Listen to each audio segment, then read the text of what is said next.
do the introduction. Hello, everyone, and you're listening to the FizzPopcast radio show. This is Beck with Hamish, and today we have a special guests. Today we have Spike Green of the Film Geek Collective. Film Geek Collective, yes. And we have Elan Rie. Hello. There's the Kentucky. Is it? Okay. No. I mean, yes, there is some Kentucky in there, but you gotta knock off Kentucky thrown in there. That's the main part. That's right. Not really Kentucky, fake Kentucky. And for the first time ever, we have Thea. Thea Riley. Thea Riley, who Billboard is sensation and radio play debutante. And what a way to be introduced to all of us. Woo. Through the chaos. The year we were small and perfect. Today we are doing The Year We Were Small and Perfect, inspired by what I imagine, because I could only see the part not covered by a mask, one of the most beautiful young men I've ever seen in my life. Okay. Are we ready? We're ready. Okay. But are the listeners ready is the question. No one is ready. No one is ready for any of this. Prepare yourselves. My mother has had to live with this for almost 40 years, and she has never been ready for me. Okay, so that's a good preface, I think. It's a good disclaimer. All right. Let's begin. The Year We Were Small and Perfect, an absurdist play of the futility of youth, to be performed in ombre with apologies. Our players are Aconite Crimson Seed, a most beautiful youth of 19. We know this because his belongings say so. He is small in stature with inquisitive eyes and a small beauty mark. Delphinia Cornrows, a brilliant young woman well-versed in herbs and tinctures, tall with copper red hair, to be played with due pride in self. Torx Papersmith, a hard-headed idealist with a certain penchant for getting oneself into situations not so sure of. Consequence. Tanzanite Holding, a quiet soul of green with soft edges and a nougat center. Flippancy Aerosol, 200 squirrels in a human suit. Our devices are a papier-mâché elephant, 24 cucumber, manhole cover round, a single shoelace, the hope of a raven, the mule of a newborn, and snake seed. The setting, the play area of a children's park in post-war San Marino, surrounded by empty wine casks for atmosphere and aroma. The audience is instructed to stand and shout to announce the start of the performance. Oh, we got insurance, that's right. Finally. Australian joke. Finally, a day of peace, my friends, with no sirs or misses, wrapping out the old tattoo our fathers wrote of infernal study and flag loyalty. Would you have the college mocked, our marks be dragged, and our crest be spoiled? One would think yourself learned, Torx, and not a boy of books. Book taught, but not book thought. Flippancy. Now, where is this campus beauty who has stolen the hearts of all the proctors, whom the tutors call so exquisite in form and function that the earth moves for only he? Tanzanite enters, messing about with the papier-mâché elephant, and while showing some great hesitation, ventures to speak.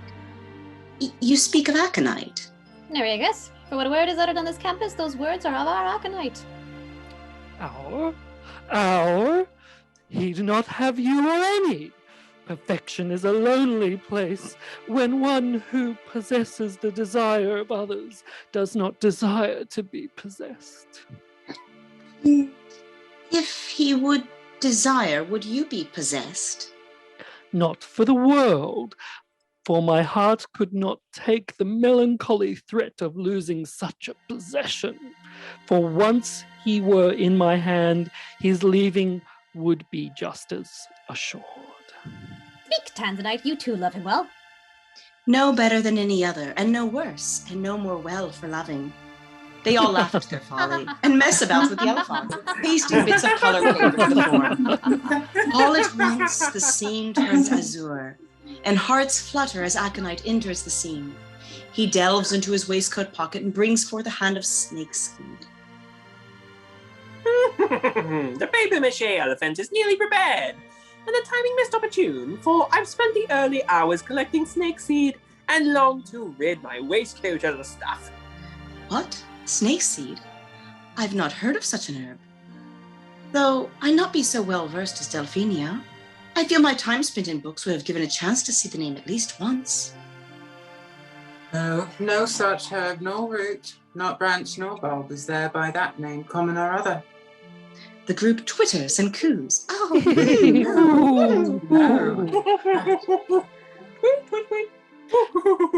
Then how is this mythical, imaginal, magical seed in that hand?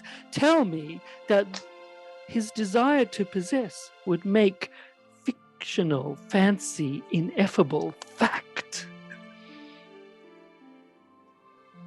I was tasked with the gathering of the fair seed, and truly I confess it was found with much ease.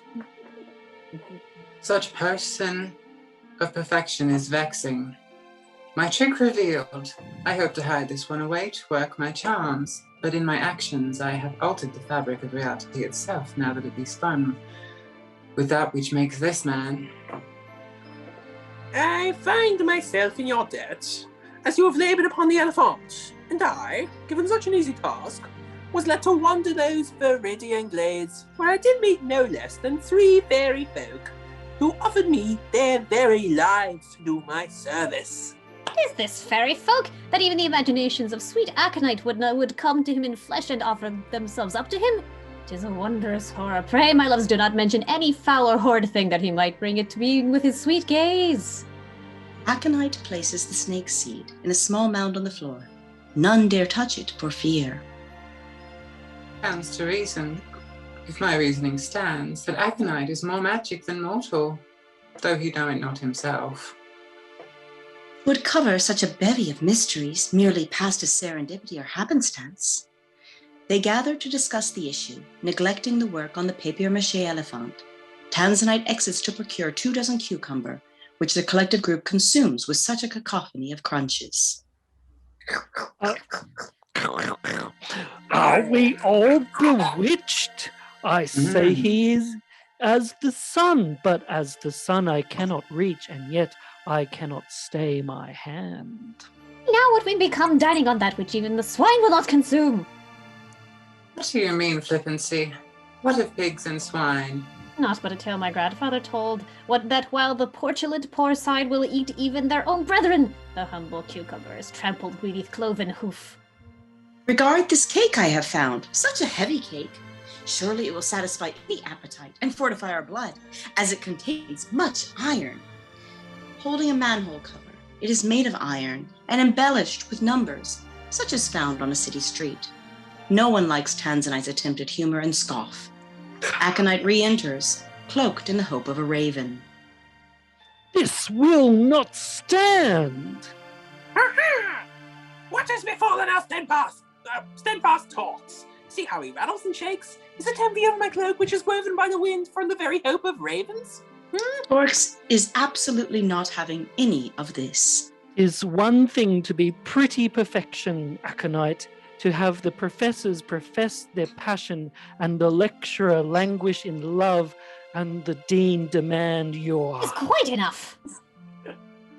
I beg pardon. It appears that in my state I have forgotten myself.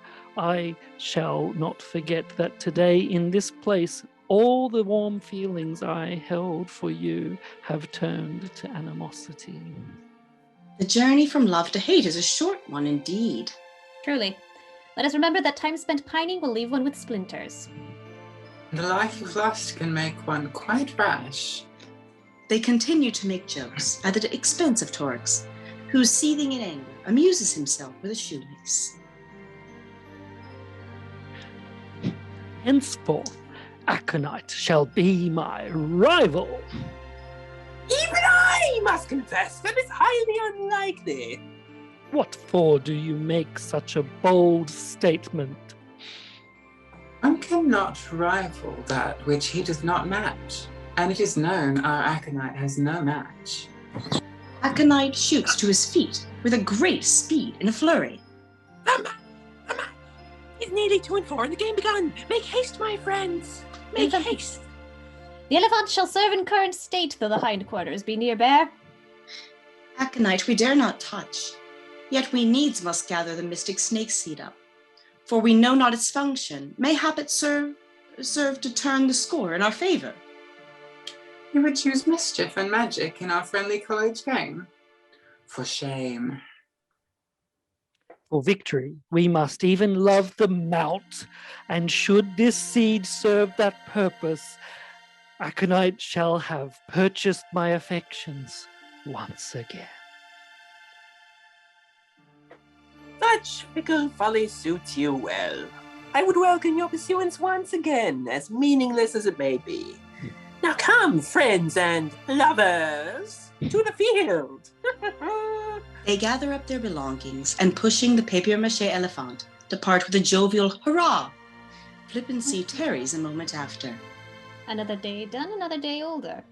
Youth is fleeting and a futile pursuit, and I, but a player, a spy incognito, am simply 200 squirrels in a human suit.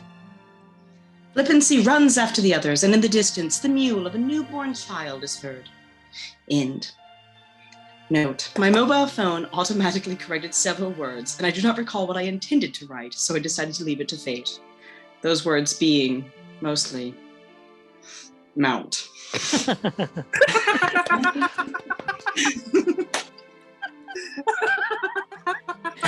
And I like how it becomes plural, but it's mount. Well, it was actually love of the mount. That entire phrase was not what I wrote. Yeah. What is the love of the mount for the love of the mount? But the problem is it corrected that, meaning that at some point I actually wrote the phrase love of the mount. That right. does exist as a possibility. Hopefully I was talking about a mountain. For the YouTube audience, let's take our bows. So, yay, Ilan! Okay. Yay, Thea! Yay, George! Thank you. Thank you. Beck, and someone else. Yay! Yay, Hamish! All right.